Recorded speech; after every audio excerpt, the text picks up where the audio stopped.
بسم اللہ الرحمن الرحیم۔ شروع کرتی ہوں اللہ کے نام سے جو بڑا مہربان اور نہایت رحم کرنے والا ہے۔ تہمت کے معنی الزام لگانا ہے، کسی کی کوئی ایسی برائی بیان کرنا جو اس میں موجود نہ ہو۔ کوئی بھی مرد ہو یا عورت اگر کسی دوسرے پاک دامن مرد یا عورت پر کوئی ایسا الزام لگائیں یا اس کے بارے میں کوئی ایسی برائی بیان کریں جو اس میں موجود نہ ہو تو یہ تہمت کہلاتا ہے۔ ہمارے معاشرے میں آج کل یہ عام سی بات سمجھی جاتی ہے۔ لوگ بات کرتے ہوئے بھی یہ خیال نہیں کرتے کہ وہ کسی پر ایسی بات کا بھی الزام لگا دیتے ہیں جو اس میں موجود نہیں ہوتی، اور انہیں اس بات کا احساس بھی نہیں ہوتا کہ وہ کتنا بڑا گناہ کر چکے ہیں۔ بہت سے مرد خصوصاً خواتین اگر کسی کو پسند نہیں کرتی تو وہ اس کے بارے میں چند ایسی برائیاں پھیلا دیتی ہیں جو اس مرد یا عورت میں موجود نہیں ہوتی، جو سراسر غلط ہے۔ کسی بھی پاک باز خواہ مرد ہو یا عورت پر تہمت لگانا گناہ کبیرہ ہے۔ قرآن پاک میں اللہ تعالیٰ ارشاد فرماتا ہے، جو لوگ مسلمان مردوں اور مسلمان عورتوں کو بغیر کسی جرم کے تہمت لگا کر تکلیف پہنچاتے ہیں تو یقیناً وہ لوگ بڑے بہتان اور کھلے گناہ کا بوجھ اٹھاتے ہیں۔ حضرت ابو ہریرہ رضی اللہ تعالیٰ عنہ سے روایت ہے کہ نبی کریم صلی اللہ علیہ وآلہ وسلم نے فرمایا، 7 تباہ کن گناہوں سے بچو۔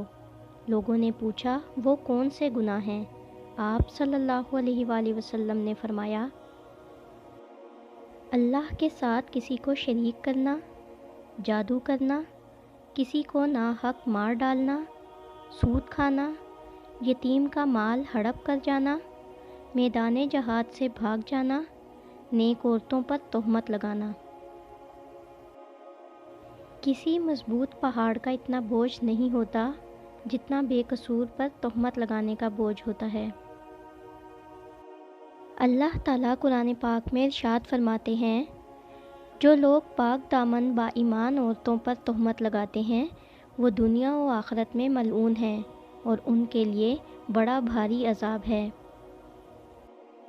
جس پر تہمت لگائی گئی ہے اگر وہ زندہ ہو تو مطالبے کا حق اسی کو ہے، اور اگر مر گیا ہو تو اس کے بیٹے پوتے کو بھی ہے۔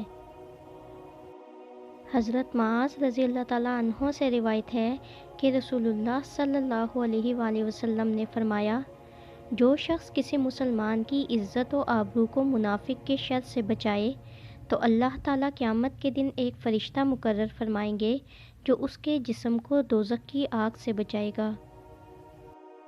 اور جو شخص کسی مسلمان کو بدنام کرنے کے لیے اس پر کوئی جھوٹا الزام لگائے تو اللہ تعالیٰ اس کو جہنم کے پل پر اس وقت تک روکے رکھیں گے جب تک کہ وہ الزام تراشی کے گناہ کی سزا نہ پالے۔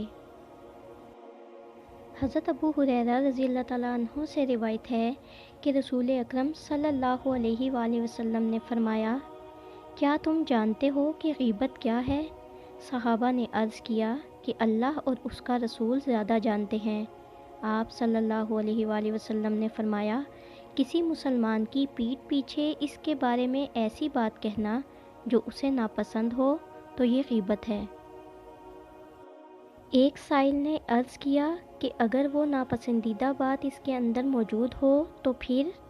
آپ صلی اللہ علیہ وآلہ وسلم نے جواب دیا، اگر وہ ناپسندیدہ بات اس میں ہے تو یہی بات غیبت ہے، اور اگر وہ بات اس میں نہیں ہے تو وہ بہتان ہے۔ کسی عورت پر تہمت لگانا سنگین جرم ہے جس کی سزا 7 سال قید و جرمانہ ہے۔ اللہ پاک ہم سب کو اس سنگین جرم سے محفوظ فرمائے، کیونکہ اللہ تعالیٰ حقوق اللہ تو معاف کر سکتا ہے لیکن حقوق العباد اللہ تب ہی معاف کرے گا جب تک کہ وہ بندہ خود نہ معاف کرے جس کو تکلیف پہنچی ہے۔ اگر آپ کو ہماری ویڈیوز اچھی لگتی ہیں اور آپ نے ابھی تک ہمارا چینل سبسکرائب نہیں کیا تو برائے مہربانی چینل کو سبسکرائب کر دیں اور ویڈیو کو لائک کر دیں۔ شکریہ.